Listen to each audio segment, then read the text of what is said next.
Alhamdulillah, kita bersyukur kepada Allah SWT atas segala nikmat yang Allah karuniakan kepada kita, dan kita bersyukur atas semua nikmat yang Allah karuniakan kepada kita yang tidak terhingga nikmat itu. Tinggal kita berusaha sebagai seorang muslim, seorang muslimah, melaksanakan perintah-perintah Allah, menjauhkan larangannya yang akan membawa kebahagiaan manusia, yaitu dia beriman kepada Allah dan melaksanakan perintah Allah dan menjauhkan larangannya. Itu yang kita bahas dari kajian kita pada pekan yang lalu, dan sekarang kita akan lanjutkan. Kita masih belum selesai pembahasan tentang al-qada wal qadar. Jadi kepada seluruh kaum muslimin dan muslimat yang mudah-mudahan dirahmati oleh Allah Ta'ala, kita akan lanjutkan kajian kita dari Syarah Aqidah Ahlussunnah wal Jamaah, poin yang ke-40, iman kepada qadar baik dan buruk. Kita masih membahas tingkatan qadar yang ketiga, yaitu al-masyiah. Tingkatan qadar itu ada 4 tingkatan. Yang pertama al-ilmu, yang kedua al-kitabah, yang ketiga al-masyiah, yang keempat al-khalq. Yang pertama yaitu al-ilmu, bahwa Allah mengetahui segala sesuatu sebelum terjadinya, dan apa yang terjadi pada masa yang akan datang, dan Allah mengetahui semua dan meliputi ilmunya Allah segala sesuatu. Enggak ada satupun yang terjadi di langit dan di bumi yang Allah tidak ketahui. Semuanya Allah mengetahui. Sampai daun-daun yang jatuh, yang kering, yang basah, biji yang tumbuh, Allah mengetahuinya. Ilmunya Allah meliputi segala sesuatu. Qad ahata bi kulli syai'in ilma, bahwa ilmunya Allah meliputi segala sesuatu. Kemudian yang kedua, tingkatan yang kedua al-kitabah, bahwa semua sudah tercatat di Lauh Mahfuz. Apa saja yang terjadi sampai hari kiamat, sampai manusia masuk surga, masuk neraka, sudah tercatat di Lauh Mahfuz. Semuanya lengkap. Enggak ada satupun yang terjadi di langit dan di bumi yang tidak tercatat, tidak ada. Semuanya, segala sesuatu itu sudah tercatat di Lauh Mahfuz. Jadi semuanya sudah tercatat. Jadi enggak ada satupun yang terluput, sama sekali tidak ada. Dan semua Allah sudah tetapkan demikian. Al-kitabah. Maka yang pertama Allah ciptakan adalah al-qalam. Dan al-qalam diperintahkan untuk mencatat segala sesuatu yang terjadi sampai hari kiamat, sampai manusia masuk surga, sampai manusia masuk neraka. Semua sudah tercatat. Dan semua berjalan, apa yang kita lakukan sekarang ini berjalan, dan semua yang dilakukan di muka bumi ini, di langit, semua berjalan dengan apa yang Allah sudah takdirkan di Lauh Mahfuz. Tapi semua nggak ada yang tahu tentang apa yang sudah Allah tuliskan, apakah itu para nabi maupun para rasul maupun juga para malaikat, nggak ada yang tahu. Yang ketiga al-masyiah, artinya semua berjalan dengan kehendak Allah. Nggak ada sesuatu pun yang terjadi di langit dan di bumi yang tidak dikehendaki oleh Allah, tidak mungkin. Semua berjalan dengan apa yang Allah kehendaki. Itu yang ketiga.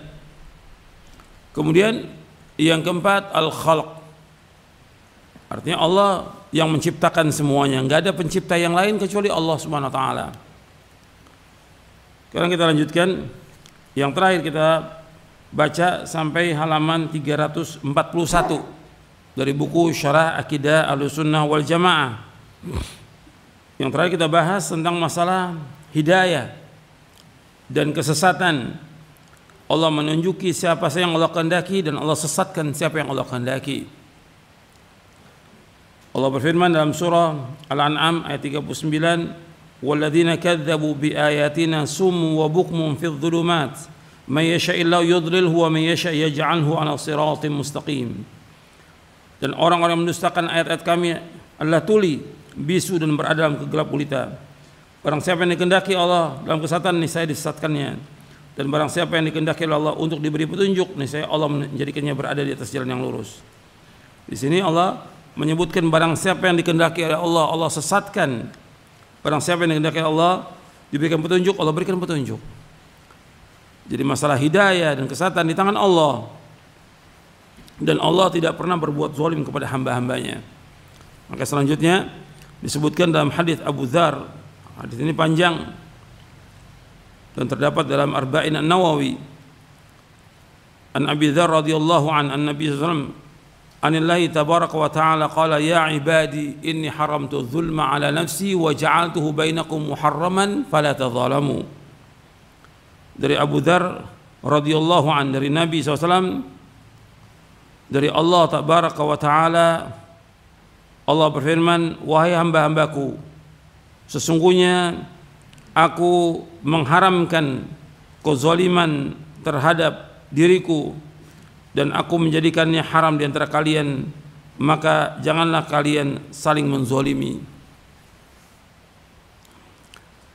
Rasulullah SAW juga bersabda, "Lau anna Allah 'adzaba ahla samawati wa ahla ardihi la'adzabahum wa huwa ghairu zalimin lahum walau rahimahum lakanat rahmatu khairan lahum min a'malihim." Jika seandainya Allah menyiksa seluruh penghuni langit dan seluruh penghuni bumi, maka Allah tidak berbuat zalim dengan menyiksa mereka. Jika seandainya Allah merahmati mereka, maka rahmatnya itu benar-benar lebih baik bagi mereka daripada amal perbuatan mereka. Hadis ini sahih dari Abu Daud, Ibnu Majah dan lain. Karena Allah yang memiliki langit dan bumi, Allah yang menciptakan. Kalau seandainya Allah menyiksa penghuni langit, penghuni bumi, Allah nggak zalim karena semuanya milik Allah.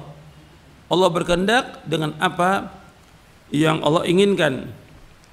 Tetapi Allah tidak zalim. Di dalam hadis disebutkan tentang yang tadi, bahwa kalau Allah menghendaki untuk menyiksa, maka Allah akan siksa mereka dan Allah tidak zalim. Tetapi Allah SWT dengan rahmatnya, kasih sayangnya tidak demikian. Allah SWT memberikan kepada hambanya dua jalan, ini jalan yang baik, ini jalan yang buruk, agar manusia menempuh jalan itu. Allah juga memberikan perangkat-perangkat agar manusia mendapatkan hidayah. Ketika manusia ini sesat, ya pasti dia mendapatkan azab di dunia dan juga azab di akhirat. Tapi Allah enggak zalim. Allah sudah menunjuki manusia, wa hadainahun najdain fa alhamaha fujuraha wa taqwaha. Allah turunkan Al-Quran, Allah turunkan kitab-kitab, dan juga Allah turunkan Al-Quran, Allah kirim para rasul, Allah utus para rasul untuk menjelaskan kepada manusia, ini jalan yang baik, ini jalan yang buruk, ini yang benar, ini yang salah, ini tauhid, ini syirik, ini membawa ke surga, ini membawa ke neraka. Sudah dijelaskan oleh semua nabi dan rasul. Jadi gak ada alasan lagi nanti mereka di hari kiamat. Jadi Allah Maha kasih dan sayang kepada hamba-hambanya. Allah menunjuki mereka ke jalan yang lurus. Tetapi ada yang mau, ada yang tidak. Ada yang mau di jalan itu, ada yang tidak. Seperti Allah sebutkan tentang kaum Tsamud, wa amma Tsamudu fahadainahum fastahabbul ama 'alal huda. Adapun Tsamud kami sudah kasih petunjuk jalan, tapi dia enggak mau. Lebih dia memilih yang lain. Tentang hadis yang tadi, itu adalah lanjutannya. Ini merupakan wasiat para sahabat kepada para tabi'in. Jadi disebutkan oleh Ibnu Dailami. Ibnu Dailami ini Abdullah bin Fairuz Ad-Dailami. Dia seorang pembesar tabi'in, Abdullah bin Fairuz Ad-Dailami. Dia mengatakan bahwa jadi bapaknya Fairuz Dailami ini sahabat radhiyallahu an. Disebutkan bahwa dia mengatakan, aku datang kepada Ubay bin Ka'ab Lalu aku katakan kepadanya, ada suatu keraguan dalam diriku tentang masalah takdir. Maka tuturkanlah kepadaku suatu hadis dengan harapan semoga Allah menghilangkan keraguan tersebut dalam hatiku. Maka Ubay bin Ka'ab mengatakan, kata Ubay, telah berkata Rasulullah SAW, "Lau anna Allah 'adzaba ahla samawati wa ahla ardihi 'adzabahum wa huwa ghairu zalimin lahum. Walau rahimahum kanat rahmatuhu khairan lahum min a'malihim. Walau anfaqta mithla Uhudin dhahaba fi sabilillah ma qabilahu Allahu minka hatta tu'mina bil qadari wa ta'lama anna ma asabaka lam yakun liyukhti'ak wa ma akhta'aka lam yakun liyusibak walau mutta 'ala ghairi hadza la dakhalta an-nara." Kata Ubay bin Ka'ab, ia berkata, telah bersabda Rasulullah SAW, seandainya Allah mengadab penduduk langit dan penduduk bumi, maka Allah mengadab mereka dan tidak menzalimi mereka. Seandainya Allah merahmati mereka, maka rahmatnya Allah lebih baik bagi mereka dibandingkan dengan amal-amal mereka. Dan seandainya kamu menginfakkan emas sebesar gunung Uhud, Allah tidak akan menerimanya dari kamu sampai kamu beriman kepada qadar. Dan kamu meyakini bahwa apa yang telah ditakdirkan mengenai kamu pasti tidak akan meleset, dan apa yang telah ditakdirkan tidak mengenai dirimu pasti tidak akan menimpamu.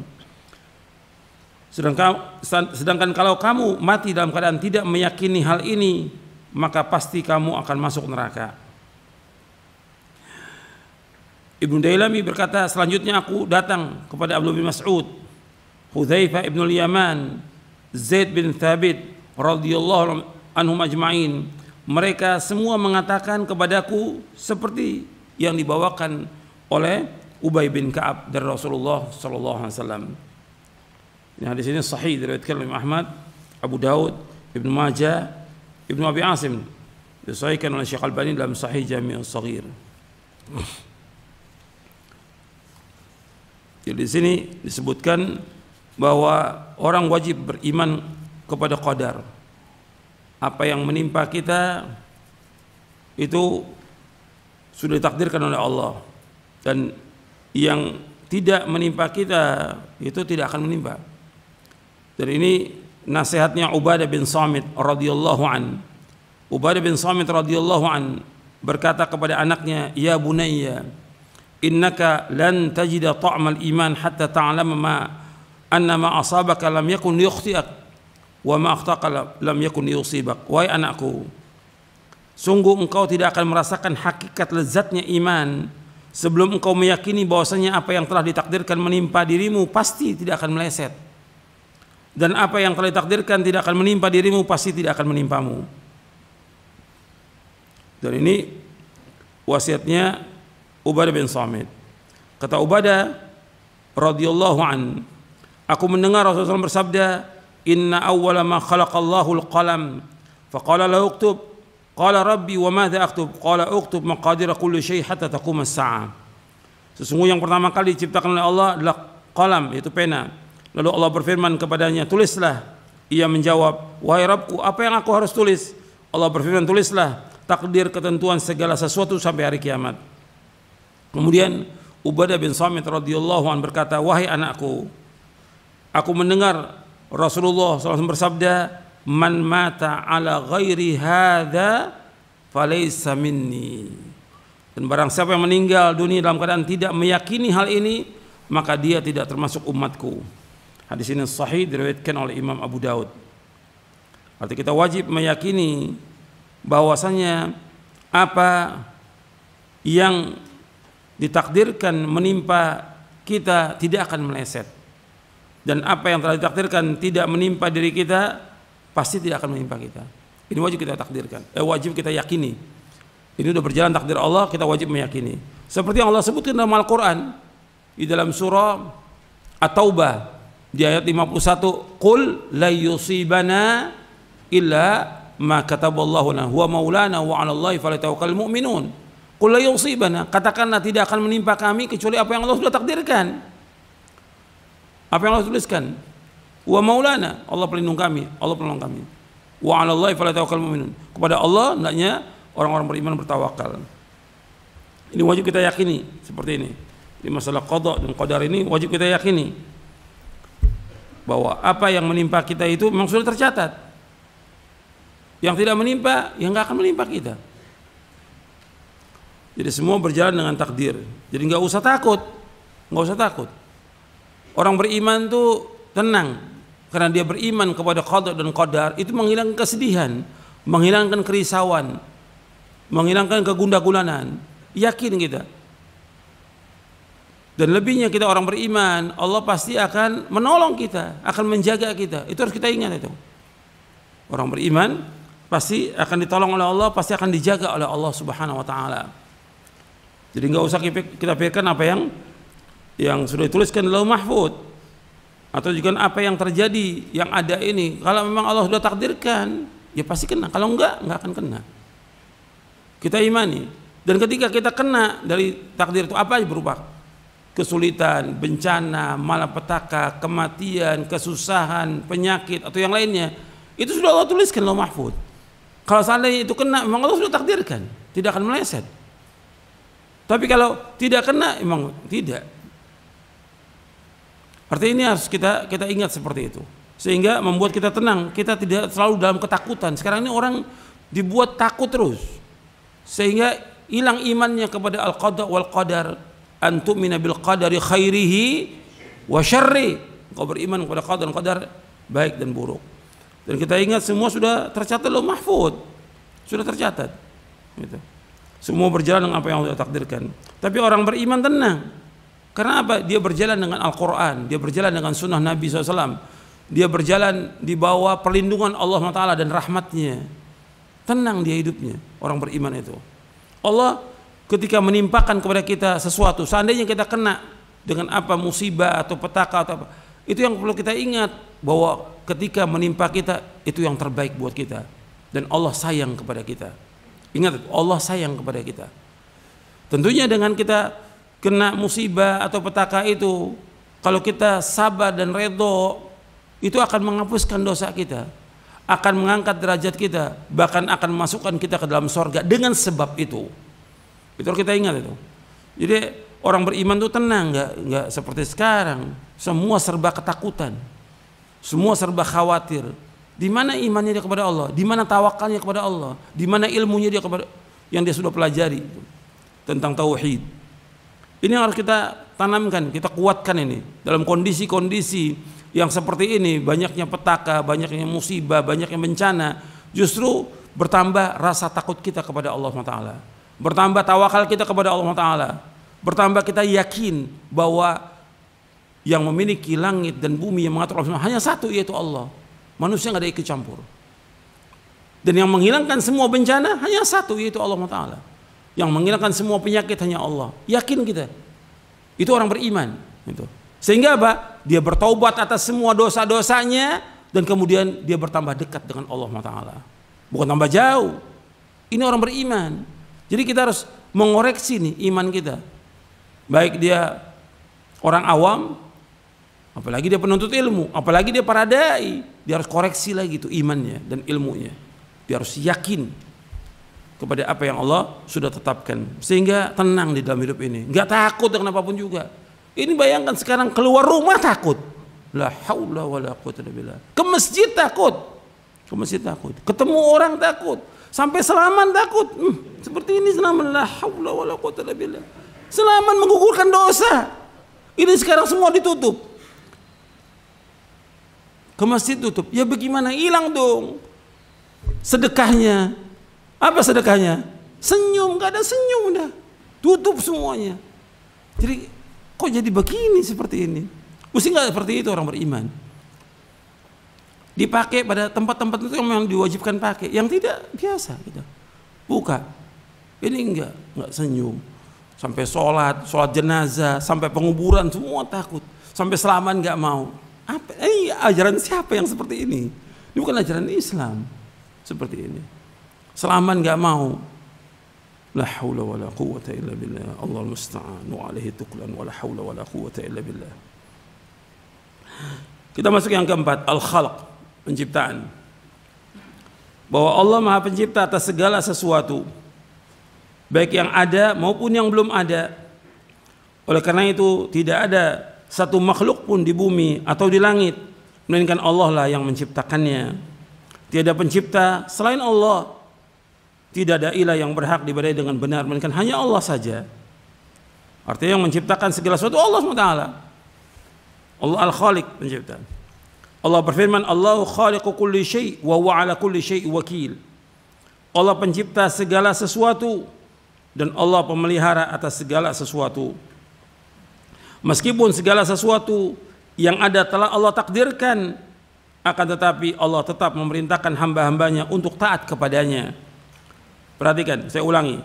Meskipun segala sesuatu yang ada telah Allah takdirkan, akan tetapi Allah tetap memerintahkan hamba-hambanya untuk taat kepadanya, serta taat kepada Rasulnya sallallahu alaihi wa ala alihi wasallam, serta melarang mereka durhaka kepada Allah. Allah mencintai orang-orang yang bertakwa. Allah mencintai orang-orang yang berbuat baik. Allah mencintai orang-orang yang berlaku adil. Allah redha kepada orang-orang beriman dan beramal soleh.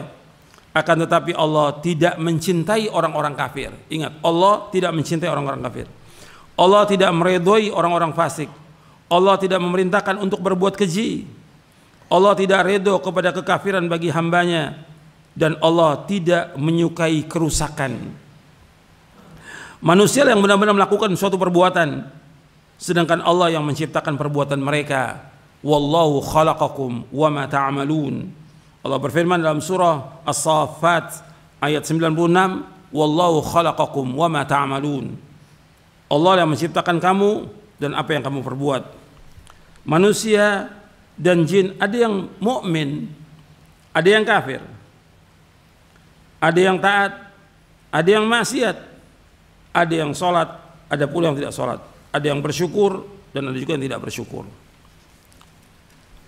Dan Allah menciptakan seperti itu. Jadi Allah huwaladzi khalaqakum faminkum kafirun wa minkum mu'min. Allah menciptakan kamu, ada yang kafir, ada yang mukmin. Allah menciptakan. Jadi Allah yang menciptakan, gak ada yang mencipta kecuali Allah. Tidak ada yang mukmin, ada yang kafir. Yang kafir, ada yang munafik. Manusia mempunyai kekuasaan atas perbuatan mereka, serta mereka pun mempunyai keinginan. Ingat di sini, meskipun semuanya Allah yang menciptakan, termasuk juga manusia, artinya keinginannya, kekuasaan Allah yang menciptakan. Tapi mereka punya kekuasaan dan punya keinginan. Seandainya mereka tidak mau melakukan sesuatu, itu keinginan mereka. Jadi Allah menciptakan perbuatan mereka, maksudnya Allah yang menciptakan semua dari manusia ini, sifatnya, keinginannya, hatinya, akalnya, semua, anggota tubuhnya semua. Tapi yang melakukan perbuatan itu ketika dia melakukan, siapa yang melakukannya? Manusia. Umpamanya sekarang ini gelas, orang minum, yang melakukan perbuatan minum ini siapa? Manusia. Kalau ini perbuatannya, ini khamr, isinya khamr, dia minum, yang salah siapa? Manusia. Dia punya kehendak, dia punya keinginan. Yang melakukan perbuatan itu dia, maka dibalas oleh Allah sesuai dengan perbuatannya. Jelas? Ya. Yang menciptakannya Allah semuanya. Ya makhluk ini enggak yang mencipta kecuali Allah. Yang menciptakan akalnya, hatinya, kehendaknya, keinginan, Allah yang menciptakan. Tapi ketika melakukan perbuatan itu, yang melakukan siapa? Manusia. Apakah itu perbuatan baik atau buruk? Ada manusia yang sholat, tapi ada juga orang yang nggak mau sholat. Ada nggak? Banyak yang nggak sholat. Allah akan azab karena dia tidak melakukan perbuatan sholat itu.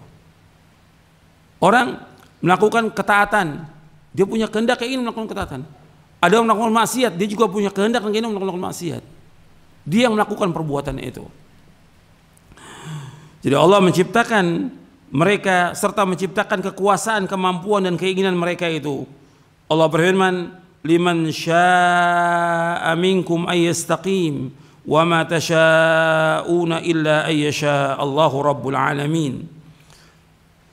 Bagi siapa yang di antara kalian menghendaki menempuh jalan yang lurus dan kamu tidak dapat menghendaki menempuh jalan itu kecuali apa yang dikehendaki oleh Allah Rabb semesta alam. Dalam surah At-Takwir ayat 28, 29. Allah juga berfirman, "Wa ma tasyauna illa ayyasha Allah, innallaha kana aliman hakima." Dan kamu tidak mampu menempuh jalan itu kecuali apabila dikehendaki oleh Allah. Sungguh Allah Maha mengetahui dan Allah Maha bijaksana. Tingkatan di dalam surah Al-Insan ayat 30. Tingkatan qadar ini diingkari oleh seluruh golongan qadariyah yang mereka disebut oleh Nabi SAW sebagai majusinya umat ini. Karena dia mengingkari tentang masalah ini. Dia menganggap bahwa manusialah yang melakukan kehendak, Allah tidak ikut campur dengan kehendaknya manusia. Jadi manusia yang menciptakan perbuatannya sendiri. Ini nggak benar. Majusi mengimani dua pencipta. Satu pencipta kebaikan, satu pencipta kejelekan. Kalau berbuat kebaikan, berarti ini Allah kehendaki. Ketika berbuat kejelekan, berarti Allah tidak kehendaki. Berarti dua pencipta di sini. Paham? Itu yang dikatakan majusi. Semua yang mereka lakukan, perbuatan baik atau perbuatan jelek, semua berjalan dengan kehendak siapa? Allah. Tapi yang melakukan perbuatan itu siapa? Manusia. Enggak ada di langit dan di bumi berjalan tanpa kehendak Allah, enggak ada. Semua berjalan dengan Allah. Tapi ketika orang melakukan itu, dia yang punya keinginan untuk melakukan itu. Dia bisa enggak tinggalkan perbuatan maksiat itu? Bisa atau tidak? Bisa, dia punya kemampuan dan punya keinginan untuk meninggalkan maksiat. Seperti yang tadi saya sebutkan. Ini ada susu umpamanya, susu, ada khamr, ada air putih. Dia pilih khamr. Yang salah siapa? Mampu nggak dia untuk pilih susu atau air putih? Mampu nggak dia? Mampu, dan dia punya keinginan. Dia yang melakukan perbuatan itu. Gitu. Jadi ini harus perhatikan bahwa yang melakukan perbuatan dia. Dia panggil hayya 'alas shalah, hayya 'alas shalah. Sebagian ke masjid, yang laki-laki wajib sholat berjamaah. Sebagian dengar nggak mau ke masjid. Yang salah siapa di situ? Dia. Dia punya kehendak nggak? Punya keinginan nggak? Kalau dia tidak mau, dia yang punya kehendak tidak mau untuk ke masjid. Yang berdosa siapa? Orang itu. Jadi perhatikan itu. Dia sendiri yang melakukan perbuatan itu. Ada hidangan. Ini ada babi, ada bangkai, ada yang halal. Dia pilih yang haram. Yang salah siapa? Dia yang melakukannya. Ada yang sudah jelas istrinya halal. Ini ada tempat perzinahan. Dia jalan ke tempat perzinahan. Yang salah siapa? Dia. Dia punya kehendak dan keinginan untuk melakukan itu. Dia diazab oleh Allah, disiksa oleh Allah dengan sebab perbuatan dosanya itu. Jadi ketika Qadariyah ini mengatakan tidak, untuk kejelekan, ya manusia menciptakan kejelekan itu. Tidak, tetap Allah menciptakan semuanya, tapi yang melakukan perbuatan adalah manusia. Nggak ada pencipta kecuali satu, hanya Allah. Seluruhnya diciptakan oleh Allah Ta'ala. Adapun Qadariyah dikatakan sebagai majusinya umat ini karena keyakinan pendapat mereka menyerupai agama majusi tentang adanya dua sumber, yaitu cahaya dan kegelapan. Mereka menyangka bahwa kebaikan berasal dari perbuatan cahaya, sedangkan kejelekan berasal dari kegelapan. Begitu pula Qadariyah, mereka menyandarkan kebaikan kepada Allah dan menyandarkan kejelekan kepada manusia dan syaitan. Padahal Allah menciptakan keduanya secara bersamaan. Tidak akan terjadi sesuatu dari keduanya melainkan dengan kehendak Allah. Keduanya disandarkan kepadanya tentang penciptaan dan kejadiannya, dan disandarkan kepada orang yang melakukannya sebagai perbuatan dan usaha manusia. Ada juga sebagian golongan yang berlebih-lebihan dalam masalah qadar ini, sampai-sampai mereka tidak mengakui adanya kekuasaan dan kebebasan dalam diri manusia, serta mereka menolak adanya hikmah serta maslahat dalam perbuatan dan ketentuan hukum Allah. Mereka yang seperti ini Jabariyah atau Jabriyah, berasal dari Jabr, terpaksa. Jadi menurut mereka bahwa semua dipaksa dan tidak ada kekuasaan dan tidak ada kebebasan dalam dirinya. Ini sesat. Orang manusia punya kehendak, punya keinginan. Kalau mereka mengatakan bahwa manusia dipaksa oleh Allah, ini sesat. Enggak dipaksa, manusia punya kehendak. Manusia punya kehendak, punya keinginan. Kan di sini sudah sebutkan liman syaa minkum ayastaqim. Dan Allah juga menyebutkan dalam ayat yang lain, faman syaa falyu'min wa man syaa falyakfur. Barang siapa yang berkehendak untuk iman, silakan dia beriman. Yang berkehendak untuk kafir, silakan dia kafir. Manusia punya kehendak, manusia punya keinginan. Kalau ini dia mengatakan bahwa kehendak manusia tidak ada, majbur. Ini sesat ini. Jabriyah ini sesat. Kemudian jadi ada Qadariyah, ada Jabriyah, dua-duanya sesat ini. Iradah, keinginan dan amar perintah yang tercantum dalam Al-Qur'an dan Sunnah ada dua macam. Pertama, iradah kauniyah qadariyah yang pengertiannya sama dengan masyiah, dan amar kauni qadari. Jadi amar kauni qadari. Jadi iradah kauniyah qadariyah adalah kehendak yang berkenaan dengan takdir Allah terhadap alam semesta. Amar kauni qadari yaitu perintah yang berkenaan dengan takdir Allah terhadap alam semesta ini. Kemudian yang kedua, iradah syar'iyah. Iradah syar'iyah yang berarti takdir yang disukai dan dicintai oleh Allah, dan amr syar'i.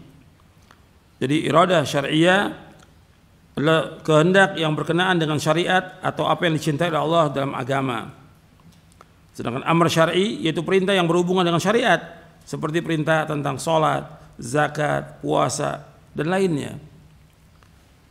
Jadi iradah kauniyah qadariyah yang pengertiannya dengan masyiah ini pasti terjadi, sudah pasti terjadi.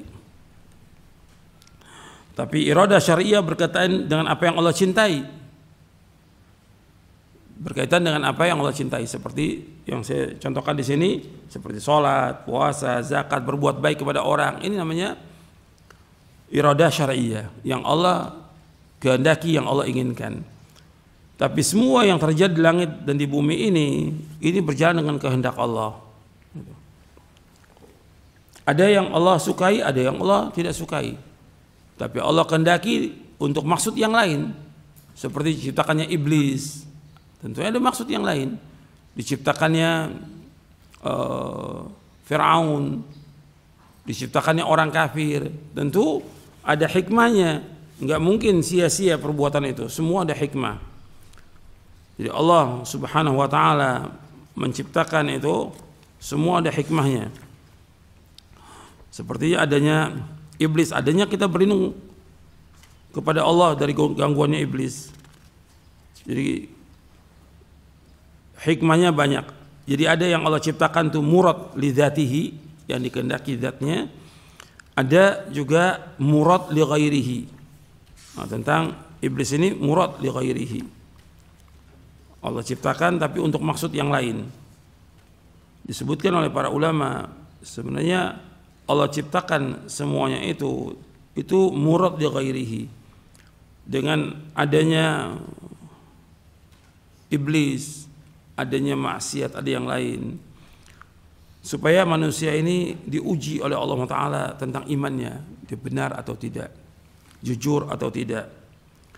Dan juga agar manusia bertaubat kepada Allah SWT, karena Allah menyukai orang-orang yang bertaubat. Kalau tidak ada maksiat, ya nggak ada taubat. Adanya maksiat agar manusia ini kembali kepada Allah, agar mereka bertaubat kepada Allah Ta'ala. Kemudian juga dengan Allah ciptakannya ada maksiat segala macam, sehingga seorang hamba mengetahui bagaimana Allah menjaga dia, merahmati dia, sayang kepada dia. Kemudian juga dengan itu bagaimana dia takut atau tidak kepada Allah Ta'ala.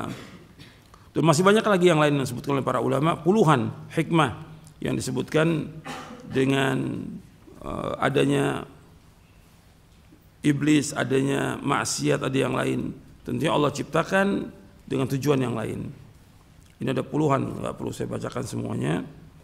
Dan juga agar manusia selalu istighfar kepada Allah, minta ampun kepada Allah dan mendekat kepada Allah. Ikhwani fiddin, azakumullah. Kita lanjutkan, ini belum selesai. Ahlussunnah menetapkan bahwa makhluk dengan segala tingkah lakunya adalah ciptaan Allah. Hanya Allah yang Maha Pencipta. Allah yang menciptakan tingkah laku dan perbuatan mereka. Makhluk mempunyai keinginan dan kehendak, tetapi keinginan kehendaknya itu mengikuti keinginan dan kehendak Al-Khaliq, yaitu Allah. Ahlussunnah menetapkan bahwanya segala yang diperbuat Allah ada hikmahnya, dan segala usaha akan membawa hasil atas kehendak Allah, jalla jalaluhu. Berdalih dengan takdir boleh dilakukan terhadap musibah dan cobaan.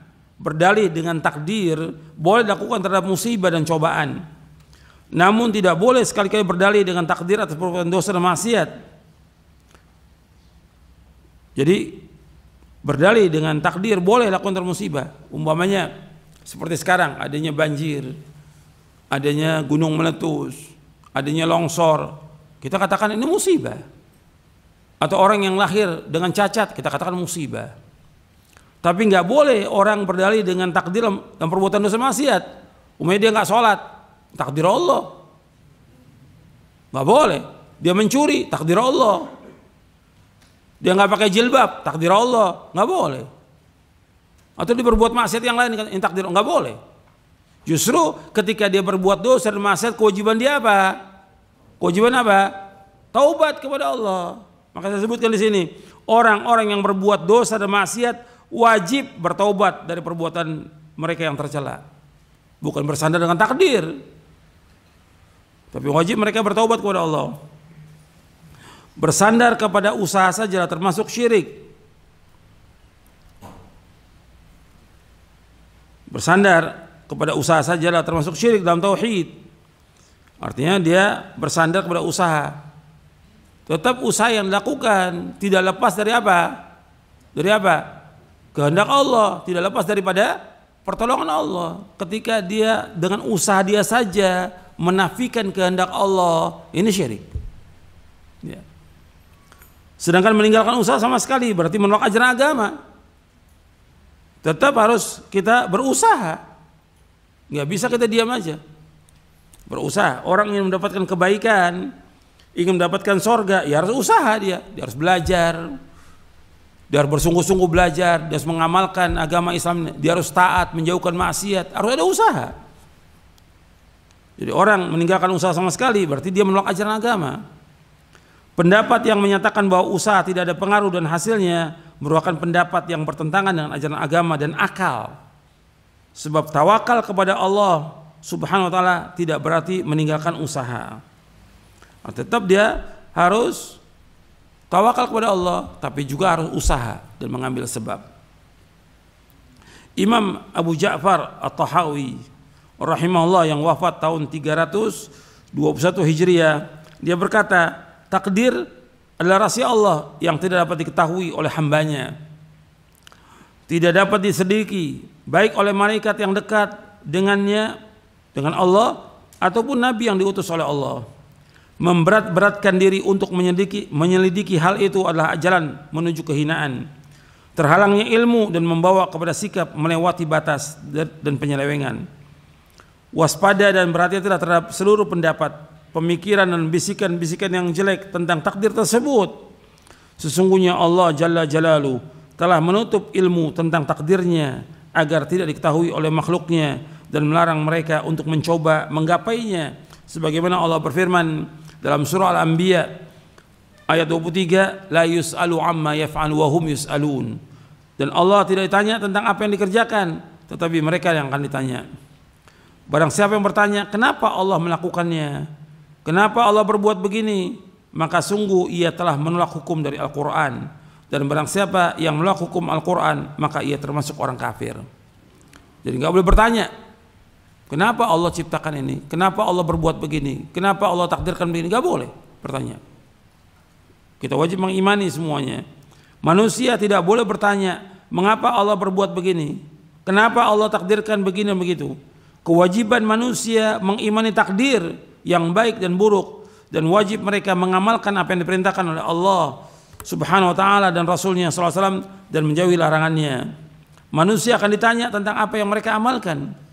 Allah berfirman dalam surah Al-Hijr ayat 92, 93, "Fa warabbika lanas'alannahum ajma'in 'amma kanu ya'malun." Maka demi Rabbmu kami pasti akan menanyai mereka semua tentang apa yang telah mereka kerjakan dahulu. Kewajiban seorang mukmin adalah beriman kepada takdir baik dan buruk dan wajib beramal sesuai syariat Nabi Muhammad SAW. Perhatikan tuh, ini ada 2 poin. Perhatikan di sini.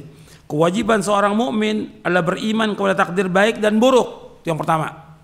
Yang kedua, wajib seorang mukmin beramal sesuai syariat Nabi Muhammad SAW. Ini 2 poin penting ini, yaitu kewajiban seorang mukmin adalah beriman kepada takdir baik dan buruk. Yang kedua, dia wajib beramal sesuai dengan syariat Nabi Muhammad SAW. Rasulullah bersabda, "I'malu fakullun muyassarun lima khuliqa lahu." Beramallah kalian karena semua sudah dimudahkan menurut apa yang Allah ciptakan baginya.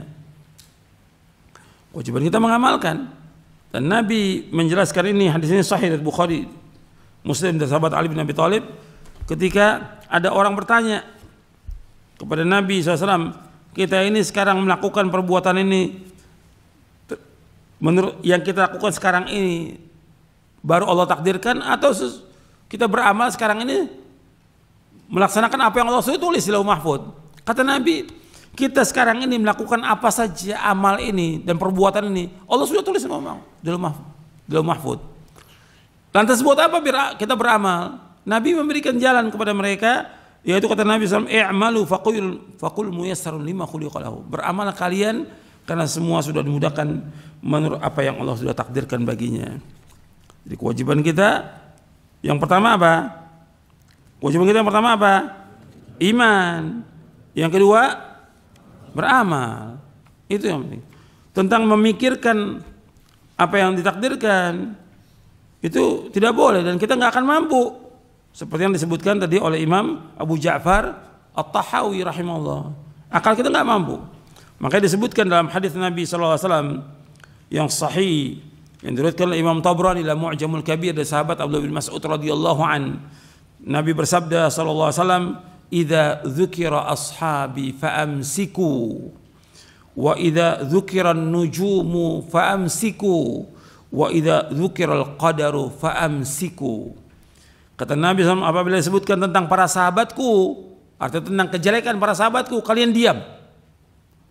Apabila disebutkan tentang nujum, ilmu perbintangan, kalian diam. Apabila disebutkan tentang qadar, hendaklah kalian diam.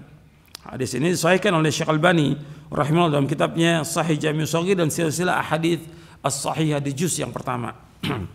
Hadis ini diriwayatkan oleh Imam Tabrani dalam Mu'jamul Kabir dari sahabat Mas'ud, dan juga diriwayatkan oleh yang lainnya dari sahabat Ibnu Umar. Ya, Nabi bersabda SAW, apabila disebutkan para sahabatku, kalian diam. Kalau disebutkan tentang kejelekan sahabat, diam. Nggak boleh membicarakan kejelekan sahabat, tapi membicarakan kebaikannya boleh atau tidak? Boleh kebaikannya. Maka ditulis dalam kitab-kitab, apakah Sahih Bukhari, Muslim atau yang lain, tentang manaqib para sahabat, tentang fadailus sahabah. Sampai Imam Ahmad juga punya kitab tentang fadailus sahabah, keutamaan para sahabat. Sebutkan kebaikannya, tapi disebutkan kejelekannya nggak boleh. Mau terjadi peperangan antara sahabat, kita jelekkan sahabat, nggak boleh sama sekali, nggak boleh. Itu. Dan dosanya dosa besar, apalagi sampai mencaci maki seperti Syiah laknatullah alaihim, yang mereka mencaci maki para sahabat. Berat hukumannya, di dunia berat, di akhirat berat itu. Karena itu termasuk dosa besar, yang besar, mencaci maki para sahabat. Disebut para sahabat, kalian diam. Disebutkan tentang ilmu nujum, kalian diam. Artinya orang-orang jahiliyah itu biasa mengkaitkan apa yang terjadi, hujan atau petaka atau keberuntungan, dengan bintang. Bintang nggak punya urusan. Yang punya itu siapa? Allah yang mengatur alam semesta. Kok dikaitkan dengan bintang? Oh, ini karena bintang ini terjadi begini. Ini karena bintang ini terjadi begini. Sampai berkaitan dengan nasib manusia. Sampai manusia tulis nasibnya dengan bintang. La haula wala quwwata billah. Yang menentukan nasib itu bukan bintang, siapa? Allah. Kok ditulis tuh? Ya, bintangnya ini tulis oleh dia. Ini nggak boleh. Ini sesat dan menyesatkan ini. Bahwa tentang nasibnya manusia yang tentukan Allah SWT. Tentang takdir itu yang tentukan Allah, bukan bintang. Orang jahiliyah mengaitkan dengan bintang. Kita harus tinggalkan tuh perbuatan jahiliyah. Seperti hujan, oh karena bintang ini, nggak ada urusan dengan bintang. Yang menurunkan hujan Allah SWT, nggak ada kaitan dengan bintang. Wa idza dzukira al-qadar famsiku, apabila disebutkan qadar kamu diam. Artinya disebutkan qadar yang membahas tentang dalam bertanya kenapa begini, kenapa, itu nggak boleh. Kita harus diam. Tapi membahas ilmiah seperti yang kita bahas sekarang, kita bawakan bahwa qadar itu ada 4 tingkatan, kita bahas dalilnya, hadisnya, bagus sehingga orang tahu. Makanya saya sebutkan kewajiban kita 2. Yang pertama mengimani qadar baik dan buruk, yang kedua beramal sesuai dengan syariat Nabi Muhammad SAW. Dengan itu tugas kita sebagai seorang hamba. Bab Nabi menyuruhnya apa? I'malu. Nabi menyuruhnya i'malu. Bukan Nabi menyuruh tafakkaru, bukan. Suruh pikirkan, bukan. Nabi gak suruh pikirkan. Nabi suruh apa? I'malu. Amalkan. Tugas kita mengamalkan. Ini tentang berkaitan dengan qadar.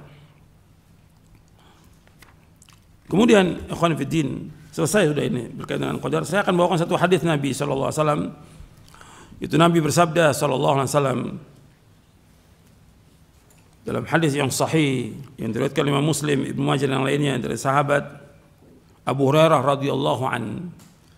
Rasulullah SAW bersabda, "Al-mu'minul qawiyyu khairun wa ahabbu ila Allah minal mu'minid dha'if. Wa fi kullin khairun ihris ala ma yanfa'uka wasta'in billah wa la ta'jaz. Wa in asabaka syai'un fala taqul law anni fa'altu kadza wa kadza kana kadza wa kadza. Walakin qul qadarullah wa ma syaa fa'al." Atau qadarullah wa ma syaa fa'al. Fa inna law taftahu amal syaitan. Mukmin yang kuat lebih baik dan lebih dicintai Allah daripada mukmin yang lemah. Dan pada setiap dari keduanya, maksudnya dari setiap keduanya, yaitu orang mukmin yang lemah, orang mukmin yang kuat dan mukmin yang lemah, terdapat kebaikan. Kebaikan tentang apa? Tentang imannya. Bersemangatlah kalian untuk mengerjakan apa yang bermanfaat bagimu dan mohonlah pertolongan kepada Allah dalam segala urusanmu, serta janganlah sekali-kali kamu bersikap lemah. Apabila kamu tertimpa satu musibah, janganlah kamu berkata, seandainya aku berbuat demikian, niscaya akan begini dan begitu. Akan tapi katakanlah, ini telah ditakdirkan oleh Allah, dan Allah berbuat apa yang Allah kehendaki. Karena ucapan seandainya akan membuka pintu perbuatan syaitan. Hadis sahih riwayat Muslim, Ibnu Majah dan yang lainnya. Untuk perhatikan di sini, Nabi menyebutkan sallallahu alaihi wasallam, al-mu'minul qawiyyu khairun wa ahabbu ila Allah minal mu'minid dha'if. Wa fi kullin khairun ihris ala ma yanfa'uka wasta'in billah wa la ta'jaz. Mukmin yang kuat lebih baik dan lebih dicintai Allah daripada mukmin yang lemah. Pada keduanya ada kebaikan. Bersemangatlah kalian, berkemauan keraslah kalian kepada apa yang bermanfaat bagi kalian. Wasta'in billah, minta tolong kepada Allah, wala ta'jaz, jangan lemah. Ini bagian pertamanya, perhatikan ini. Nabi menyebutkan bahwa mukmin yang kuat berkaitan dengan iman, bukan berkaitan dengan fisik. Perhatikan ini. Iman, mukmin yang kuat berkaitan dengan iman. Artinya orang yang imannya kuat lebih baik daripada yang imannya lemah. Tetap pada keduanya ada kebaikan karena masih ada iman. Selama orang itu masih ada iman, masih ada kebaikan bagi dia. Tetap yang paling baik, yang paling dicintai Allah yang mana? Yang imannya kuat. Dan perhatikan, ketika dalam ujian, dalam cobaan, musibah, di sini harus diuji kita oleh Allah. Benar nggak iman kita? Jujur nggak iman kita? Kuat nggak iman kita? Ketika dapat cobaan itu, harus kuat. Jangan takut orang beriman. Harus kuatkan iman kita kepada Allah. Nggak akan menimpa kita kecuali apa yang Allah sudah takdirkan untuk kita. Jangan takut. Jalankan syariat ini, jalankan agama ini, jalankan syariat Nabi Muhammad SAW. Insya Allah Allah pasti akan jaga kita. Allah pasti akan lindungi kita. Allah pasti akan tolong kita. Itu yakin seperti itu orang beriman itu. Jadi orang mukmin yang kuat, imannya kuat lebih baik dan lebih cinta daripada mukmin yang lemah. Dan sekarang ini kalau kita lihat ketika ada cobaan, ujian, musibah, mulai itu tambah turun iman itu. Tambah turun, tambah turun. Tambah takutnya luar biasa. Dan akhirnya kalau sudah imannya turun, tambah takut, yang ada tambah penyakit. Perhatikan itu. Tambah penyakit. Tambah takut dia. Yang sudah jelas penyakit apa? Wahan. Hubud dunia wa karahiyatul maut. Penyakit wahan. Apa wahan itu? Cinta dunia dan takut mati. Takut udah. Hidup ini untuk akhirat. Nggak boleh kita takut mati. Kita, apa yang Allah takdirkan buat kita, itu yang terbaik buat kita. Dan ajal itu nggak akan mundur, nggak akan maju. Idza jaa ajalum la yastakhirun sa'atan wala yastaqdimun. Orang beriman dia harus kuat imannya. Hubungan dia dengan Allah kuat. Yang dia perbanyak amal-amal soleh, kebaikan. Jangan takut orang beriman. Kemudian Nabi melanjutkan nih, ketika menyebutkan tentang iman yang kuat, iman yang lemah. Nabi lanjutkan apa? Ihris ala ma yanfa'uka. Ihris, berkemauan keras kepada yang bermanfaat bagi kamu. Nuntut ilmu bermanfaat atau tidak? Manfaat. Baca Al-Quran bermanfaat. Baca buku bermanfaat. Baca kitab bermanfaat. Sholat berjamaah manfaat atau tidak? Manfaat. Perhatikan itu. Ihris ala ma yanfa'uka. Berkemauan keras kepada yang bermanfaat bagi kamu. Bersedekah, menolong orang yang susah, orang yang miskin, membantu mereka. Ini manfaat. Berkemauan keras. Bangun di tengah malam, puasa. Itu harus semangat, nggak boleh lemah. Harus semangat. Semua ini manfaat. Ihris ala ma yanfa'uka. Berkemauan keras kepada yang bermanfaat. Antum baca kitab, baca buku-buku. Al-Quran saya sudah sampaikan minimal kita sehari baca berapa juz? 1 juz. Itu minimal. Bisa, kenapa? Kenapa kita nggak semangat? Orang maksiat semangat. Orang kerja ngejar dunia semangat. Dari sebelum subuh berangkat, pulang malam dia untuk ngejar dunia. Kita harus semangat dalam ibadah kepada Allah. Yang kita cari apa? Sorga yang kita cari. Semangat harus. Ihris ala ma yanfa'uka. Kemudian jangan bergantung pada usaha kita, pikiran kita. Tapi itu wasta'in billah, minta tolong pada Allah. Gak mungkin kita bisa melaksanakan ibadah kepada Allah kecuali pertolongan Allah. Gak mungkin kita bisa nuntut ilmu kecuali pertolongan Allah. Gak mungkin kita bisa menghafal kecuali pertolongan Allah. Gak mungkin kita bisa melaksanakan ketaatan kecuali pertolongan Allah. Gak mungkin kita bisa bangun tengah malam kecuali pertolongan Allah. Gak mungkin kita bisa menolong orang lain kecuali dengan pertolongan Allah. Itu ingat itu. Bahwa semua yang kita kerjakan itu dengan sebab pertolongan Allah. Kita bisa duduk di majelis ini, saya bisa ngajar, Anda bisa duduk karena Allah yang tolong. Kalau Allah nggak tolong nggak bisa datang ke tempat ini. Itu ingat tuh. Semuanya Allah. Semua kembalikan keutamaan kepada Allah. Allah yang punya keutamaan semuanya. Lahul fadl wa lahul hamd. Gitu. Bagi Allah keutamaan, bagi Allah semua pujian. Bahwa kita pada hakikatnya melaksanakan apa yang Allah perintahkan. Tapi semua Allah yang tolong kita. Itu perhatikan tuh. Jangan kita bangga dengan diri kita, jangan sombong. Jangan ujub dengan diri kita, jangan ujub dengan amal kita. Kita bisa melakukan perbuatan amal-amal soleh karena Allah yang tolong kita. Wasta'in billah, minta tolong. Maka ayat yang paling utama dalam Al-Quran, intinya Al-Quran dari semuanya, iyyaka na'budu wa iyyaka nasta'in. Hanya kepada Engkau ya Allah kami beribadah, hanya kepada Engkau saja ya Allah kami mohon pertolongan. Hanya kepada Allah kita ibadah hanya kepada Allah, dan kita minta tolong hanya kepada Allah, nggak ada yang lain. Jangan minta tolong kepada makhluk, jangan minta tolong kepada Allah, dan jangan minta-minta kepada manusia. Makanya Nabi mengarahkan ke Ibnu Abbas radhiyallahu an, mendidik Ibnu Abbas, idza sa'alta fas'alillah wa idza sta'anta fasta'in billah. Apabila engkau minta hanya kepada Allah saja. Apabila engkau minta tolong hanya kepada Allah. Ini orang beriman. Jangan mengharap pada manusia, jangan minta-minta pada manusia, jangan. Haram hukumnya. Ini sudah banyak sekarang orang-orang yang minta-minta kepada manusia, jangan. Minta kepada Allah. Ini tauhid, Gitu. Ini pelajaran tentang tauhid yang harus dia ulangi lagi. Kemudian wala ta'jaz, jangan lemah. Gak boleh orang beriman itu lemah. Oh saya nggak mampu untuk melakukan. Mampu, insya Allah. Saya baca 1 juz nggak mampu, insya Allah bisa. Kenapa nggak luangkan waktu untuk baca? Kalau baca HP bisa tuh, SMS, WA baca, berapa jam itu baca? Kok Quran nggak bisa dibaca satu juz? Kenapa nggak bisa? Al-Quran nggak bisa dibaca. Baca HP bisa, WA bisa, SMS bisa, yang lain bisa. Kenapa baca Quran nggak bisa 1 juz sehari? Kenapa nggak bisa baca tafsirnya? Kenapa nggak bisa baca terjemahnya? Kenapa nggak bisa? Bisa. Nggak boleh lemah kita. Oh saya nggak mampu, saya nggak bisa. Bisa, harus bisa. Orang beriman itu harus semangat dia. Nggak boleh lemah. Orang beriman tidak boleh lemah. Nggak boleh malas. Karena Nabi berlindung pada Allah. Allahumma inni a'udzubika minal ajzi wal kasali wal jubni wal bukhli wal harami wa adzabil qabr. Allahumma ati nafsi taqwaha wa zakkiha anta khairu man zakkaha anta wali wa maulaha. Allahumma inni a'udzubika min ilmin la yanfa' wa min qalbin la yakhsha' wa min nafsin la tashba' wa min da'watin laysa jawla. Ada dalam buku doa dan wirid.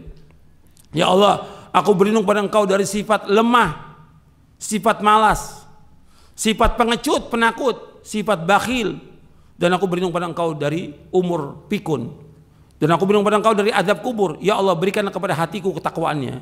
Bersihkan hatiku ya Allah, karena Engkaulah yang dapat membersihkannya. Engkaulah penolongnya, Engkaulah pelindungnya. Ya Allah, aku berlindung pada Engkau dari ilmu yang tidak bermanfaat, dari hati yang tidak pernah khusyuk, dari nafsu yang tidak pernah puas, dan dari doa yang tidak dikabulkan.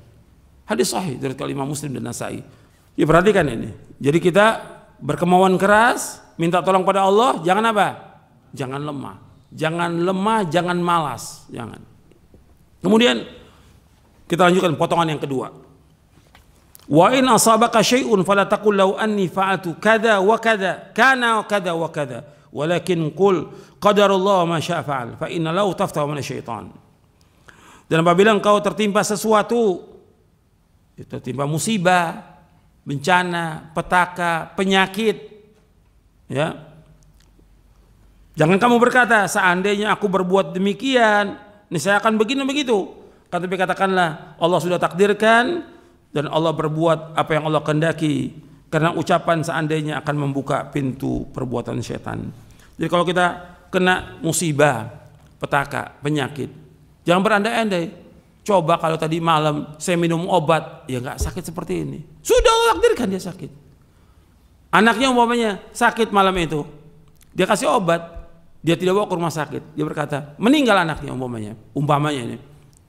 Coba kalau saya bawa ke dokter tadi malam, hidup anak ini. Enggak, sudah ajal. Jangan berandai-andai. Gitu. Dia umpamanya sekarang di rumah, kemudian dia keluar naik motor. Qadarullah, jatuh dia. Dia katakan, coba kalau saya tidak keluar dari rumah, nggak jatuh ini. Allah takdirkan, nggak boleh berandai-andai dengan apa yang sudah terjadi. Paham nggak sampai sini? Paham ya? Jadi berandai. Coba kalau saya nggak begini, nggak akan terjadi. Kalau saya begini, sampai juga kadang-kadang dulu dia berbuat dosa dan maksiat, sudah taubat. Coba kalau dulu saya nggak berbuat maksiat, nggak begini. Sudah terjadi, Allah sudah takdirkan. Itu seperti itu. Jadi jangan berandai-andai terhadap yang. Karena apa? Akan membuat kita terus menyesal nantinya. Menyesal. Coba kalau saya tadi bawa ke rumah sakit yang nggak meninggal anak ini, menyesal terus dia, sedih terus. Ini setan. Ini apa? Setan membuka pintu setan. Setan membuat manusia selalu apa? Selalu sedih, selalu gundah gulana, selalu risau. Itu setan yang membuat begini. Selalu menyesal dengan yang lalu. Taubat, iya, ketika kita berdosa menyesal. Tapi terus menerus dalam penyesalan nggak boleh. Sehingga apa? Terus menerus dalam penyesalan membuat kita apa? Lemah nantinya. Lemah. Itu setan luar biasa menggoda manusia. Jadi ingat tuh, jangan berandai-andai. Kalau udah kena penyakit, musibah, petaka, bencana, kematian, Allah sudah takdirkan. Qadarullah wa ma syaa fa'al. Jadi ketika terjadi kita keluar rumah, qadarullah, jatuh umpamanya, qadarullah wa ma syaa fa'al. Yang berandai, coba saya nggak keluar rumah, nggak jatuh. Sudah terjadi. Jadi qadarullah wa ma syaa fa'al. Ucapkan Allah sudah takdirkan dan Allah berbuat menurut apa yang Allah kehendaki. Karena apa? Karena Allah membuka pintu setan. Faedah yang dapat kita ambil dari hadis ini banyak faedahnya. Kalau antum mau catat boleh, kalau mau lihat nanti syarah kitab tauhid boleh antum lihat. Yang pertama di sini faedahnya menetapkan sifat mahabbah, cinta bagi Allah Azza wa Jalla. Sesuai dengan keagungannya. Jadi menetapkan sifat mahabbah, sifat cinta bagi Allah sesuai dengan keagungannya. Jadi beda di sini antara sifat cinta Allah dengan sifat cinta makhluk, beda. Karena nggak sama Allah dengan makhluknya selama-lamanya.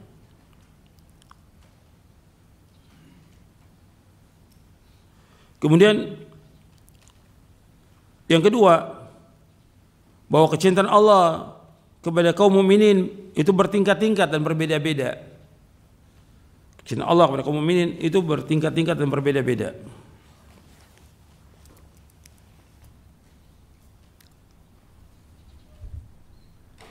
Kemudian yang ketiga, manusia berbeda-beda dalam kuat lemahnya iman. Jadi berbeda manusia tentang kuat dan lemahnya iman mereka. Jadi ada yang kuat manusia ini, ada yang lemah imannya.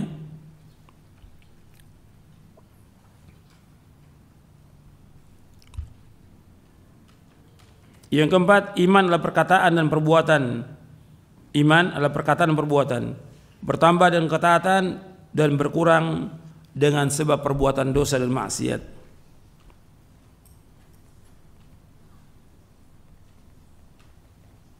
Iman adalah perkataan dan perbuatan.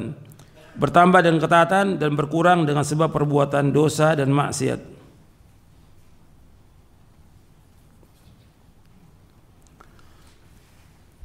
Yang kelima, seorang mukmin hendaknya berusaha untuk mencapai derajat iman yang kuat. Seorang mukmin hendaknya berusaha untuk mencapai derajat keimanan yang kuat. Jadi harus ada usaha dia. Karena Allah mencintai iman yang kuat, dia harus usaha. Seorang mukmin hendaknya berusaha mencapai derajat keimanan yang kuat. Yang keenam, kuat dan lemahnya iman itu tergantung kepada usaha seseorang dalam berjihad melawan hawa nafsunya dalam menjaga ketaatan kepada Allah. Kuat dan lemahnya iman itu tergantung kepada usaha seseorang dalam berjihad melawan hawa nafsunya dalam menjaga ketaatan kepada Allah.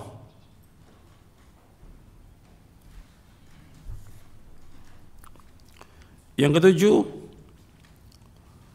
wajib atas orang beriman bersemangat dalam mengerjakan hal yang bermanfaat. Wajib atas orang beriman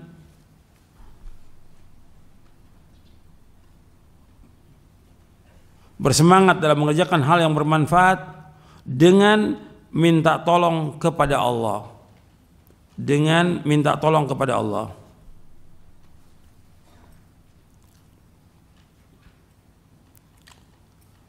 Yang kedelapan, kebahagiaan seseorang terletak dalam semangatnya. Kebahagiaan seseorang terletak dalam semangatnya untuk mengerjakan hal-hal yang bermanfaat untuk dunia dan akhiratnya. Kebahagiaan seseorang terletak dalam semangatnya untuk mengerjakan hal-hal yang bermanfaat untuk dunia dan akhiratnya.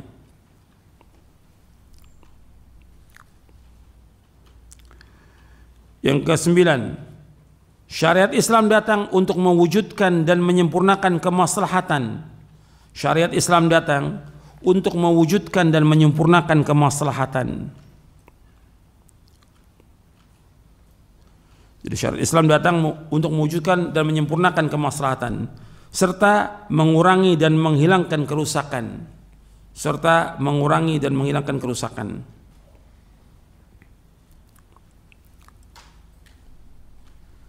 Yang ke-10, tidak pantas bagi orang yang berakal, seorang yang berakal mengerahkan usahanya untuk hal-hal yang tidak bermanfaat. Tidak pantas bagi seorang yang berakal mengerahkan usahanya untuk hal-hal yang tidak bermanfaat. Jadi ini untuk yang ke-10 saya jelaskan sedikit aja. Orang yang berakal nggak boleh dia mengerahkan usaha atau pikirannya, tenaganya untuk hal yang nggak bermanfaat.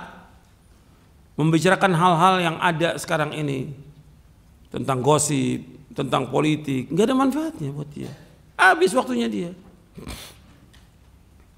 atau dia baca atau nonton berita-berita yang baru, nggak ada manfaatnya buat dia.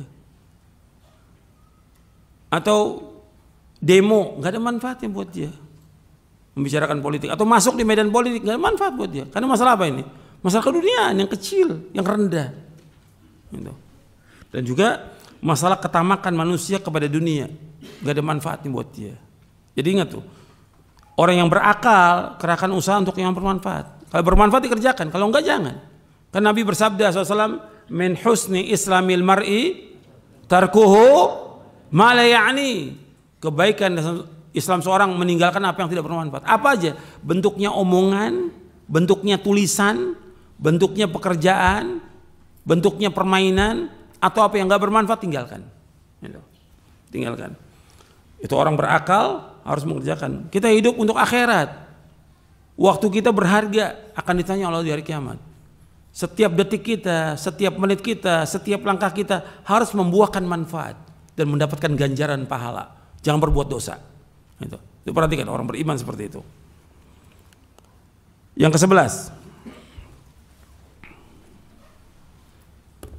hendaknya seorang bersabar dan menguatkan kesabaran. Hendaknya seorang itu bersabar dan menguatkan kesabaran. Sebab hidup ini ujian, cobaan. Cobaan, ujian dihadapi dengan apa? Dengan sabar. Ini sudah kita bahas hadisnya tentang syukur dan sabar. Orang ini bersabar ketika dapat cobaan, ujian, musibah, sabar. Jadi sabar itu sampai kapan? Sampai mati. Kan sabar itu artinya sabar dalam ketaatan. Apa ketaatan itu berhenti? Enggak, terus sampai mati. Sabar dalam menjauhkan perbuatan dosa dan maksiat sampai kapan? Sampai mati. Yang ketiga, sabar dalam apa? Dalam menghadapi cobaan, ujian yang pahit. Kan 3 itu kata Ibnu Qayyim. Sabar tuh. Sabar dalam ketaatan, taat kan terus sampai mati. Allah berfirman kepada Nabi Muhammad SAW di akhir surah Al-Hijr, wa'bud rabbaka hatta ya'ti kalian. Beribadah kepada Allah sampai datang kepada kamu al-yakin al-maut, sampai mati. Ibadah itu, taat itu sampai mati. Yang kedua, menjauhkan dosa maksiat terus sampai kita mati. Sabar dalam menjauhkan dosa maksiat. Yang ketiga, sabar dalam menghadapi cobaan, ujian, musibah yang pahit ini. Harus sabar. Kemudian yang ke-12, dan Allah sebutkan tentang sabar ini dalam surah Ali Imran ayat yang terakhir, ayat 200. Ya ayyuhalladzina amanu sabiru wa sabiru wa rabitu wa taqullaha lakum tuflihun. Yang ke-12, penyesalan terhadap sesuatu yang telah terluput tidak akan dapat mengembalikannya. Penyesalan terhadap sesuatu yang telah terluput tidak akan dapat mengembalikannya. Jadi kita menyesal dengan apa yang dulu, yang berlalu, nggak manfaat. Yang ke-13, penyesalan atas sesuatu yang luput termasuk jeratan setan. Penyesalan atas sesuatu yang luput termasuk jeratan setan. Penyesalan atas sesuatu yang terluput adalah termasuk jeratan setan. Yang ke-14, seorang muslim yang ditimpa sesuatu yang ia tidak sukai, seorang muslim yang ditimpa sesuatu yang tidak disukai, maka hendaklah dia mengatakan qadarullah wa ma syaa fa'al, atau qadarullah wa ma syaa fa'al. Ini Allah sudah takdirkan dan Allah berbuat apa yang Allah kehendaki. Jadi tertimpa sesuatu yang tidak disukai, ya, kita mengucapkan qadarullah ma syaa fa'al. Yang ke-15, wajib beriman kepada qada dan qadar, baik dan buruk. Ini penekanannya penting supaya kita ingat terus tuh bahwa beriman kepada qadar itu rukun iman yang ke-6 dan 2. Al-qada wal qadar, antum min bil qadari khairihi wa syarrih. Bukan yang baik, yang buruk juga kita imani. Yang ke-16, bahwa setan mempunyai pengaruh terhadap manusia. setan punya pengaruh pada manusia. Betul-betul setan itu menggoda, nggak pernah berhenti menggoda manusia. Kemudian yang ke-17, menetapkan adanya masyiah bagi Allah. Qadarallahu wa ma syaa fa'al. Yang ke-18, melaksanakan sebab atau usaha tidak bertentangan dengan tawakal. Melaksanakan sebab atau usaha tidak bertentangan dengan tawakal. Jadi orang yang sakit, dia terus mengharap kesembuhan dari Allah, tapi dia harus ada usaha. Sebab untuk sembuh bagaimana? Untuk sembuh gimana kalau sakit? Ya berobat. Jadi ada usaha, ada sebab yang dilakukan. Dan itu tidak bertentangan dengan tawakal. Tetap dia tawakal kepada Allah, tapi harus ada usaha supaya dia bisa sembuh. Dia tidak paham tentang agama, dia harus apa? Belajar. Di samping dia tetap meminta kepada Allah agar diberikan ilmu yang bermanfaat. Dan seterusnya begitu. Ya sampai sini dulu kajian kita.